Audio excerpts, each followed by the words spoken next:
Récemment, je devrais peut-être dire plutôt dernièrement, je vous ai présenté 5 animés du printemps 2023 qu'il fallait absolument voir. Et aujourd'hui, je vais te présenter un autre animé de cette saison-là que je t'avais pas présenté. Et sans plus tarder, laisse-moi te présenter The Legendary Hero is Dead. T'as vu l'accent de Tarlefo? Et alors, de quoi ça parle?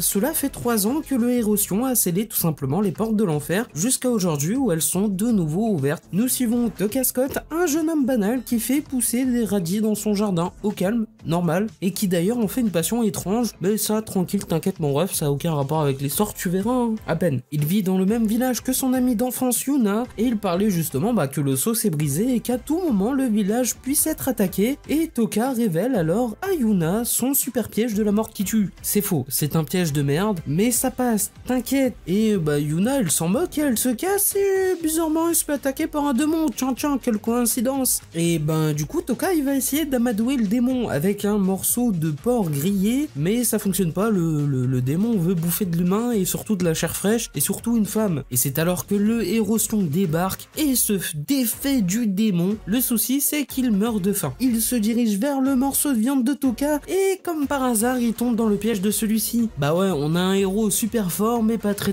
fut-fut. C'est ainsi que le héros tout simplement Sion est mort et donc Toka va décider avec les villageois d'enterrer le cadavre parce que voilà, faut pas que le village il est dans merde, on enterre le corps, y a pas de preuve. Bon voilà, après qu'il a enterré le corps, il va se coucher tranquillement, aucun remords, hein, il en a strictement rien à battre. Il se réveille le lendemain, et là, surprise, il se réveille dans le corps du héros, et en fait c'est dû à la force de la nécromancie, c'est Henry, une nécromancienne qui était tout simplement une compagnon du Hérosion, qui lui avait promis de passer son corps à un individu qu'elle pensait capable de sauver le monde. Et vu que Toka a vaincu le héros, et Henry elle juge que lui il peut sauver le monde. Ouais. Et Henry ordonne tout simplement à Toka de réaliser cette tâche. Bon, tu sais bien que Toka il était pas très chaud, et c'est là que Henry le prend par les sentiments et par la vie en fait, littéralement. En fait, s'il fait rien, son corps originel qui est scellé sera détruit par Henry, et donc son âme aussi sera détruite. C'est ainsi que commencent les aventures de Toka, accompagné de Henry du coup, et de Yuna pour sauver le monde. Entre lutte contre les démons et les cris sur l'imposture qui se déchaînent, bah ouais, c'est pas la même personnalité, Toka et le Hérosion. Le quotidien de Toka ne sera pas de tout repos et ça c'est sûr.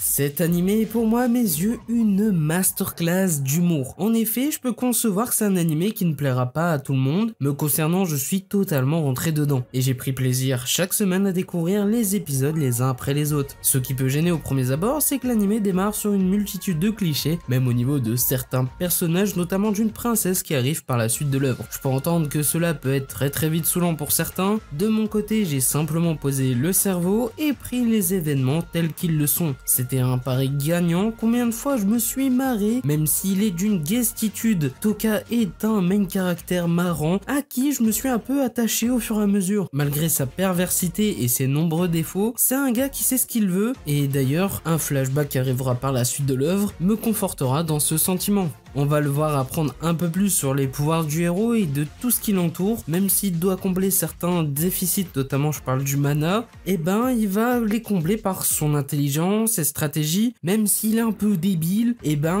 c'est ça qui a mis à mal quand même le Hérosion, et faut le louer. Yuna, étonnamment, je vais être plutôt d'accord sur le cliché de ce personnage, ce fut un personnage où j'ai pris le moins d'attache, même s'il y a une légère évolution de sa part à un moment. Apparaît une tsundere qui tabasse Toka, au début, elle n'est rien d'autre, elle présente vraiment mes regrets au niveau de l'œuvre. Et concernant Henry, elle me termine. Je pense qu'elle est au même degré de loufoquerie que Toka. Et franchement, j'ai trouvé ce duo franchement incroyable. Outre ça, elle a quand même pris un parti pris difficile dans le monde des nécromanciens en soutenant tout simplement le Hérosion dans sa quête de paix, et j'ai trouvé ça quand même vachement intéressant. Quelques autres personnages auraient pu avoir un peu d'intérêt, mais malheureusement, c'est un ramassis de vide, même si certains antagonistes se sont pour moi distingués, mais sans plus. Niveau animation, c'est du basique, c'est pas étincelant, mais ça fait le travail. Et au niveau des chara-design, c'est propre, même si ça me fait penser un peu au niveau des yeux aux animés début 2010. Voilà, une petite vague de nostalgie, je ne trouve pas ça forcément mauvais. Un rythme assez bon, quelques intrigues par-ci par-là qui vont avoir lieu, certaines avec intérêt, notamment avec le chevalier qui veut prendre la place de Toka et qui va le questionner du coup sur sa légitimité, débouchant sur quelques morales à l'occasion. Il y aura d'autres intrigues aussi avec beaucoup moins d'intérêt d'intérêt ou vraiment maltraité. Je pense notamment à l'existence d'un autre héros qui ne fut pas forcément autant exploité que ça, avec néanmoins quelques rebondissements quand même. Néanmoins, Yusha Gashinda, c'est un animé qui s'est distingué à mes yeux sans être un chef-d'œuvre. Il reste un animé à voir et auquel on peut prendre un certain plaisir en posant son crâne. Mention à l'opening qui rentre vraiment dans la tête. Shinda Shinda Kyomo Shinda Te. Franchement, l'opening rentre dans la tête. Et d'ailleurs, pour les flemmards, une VF est également disponible.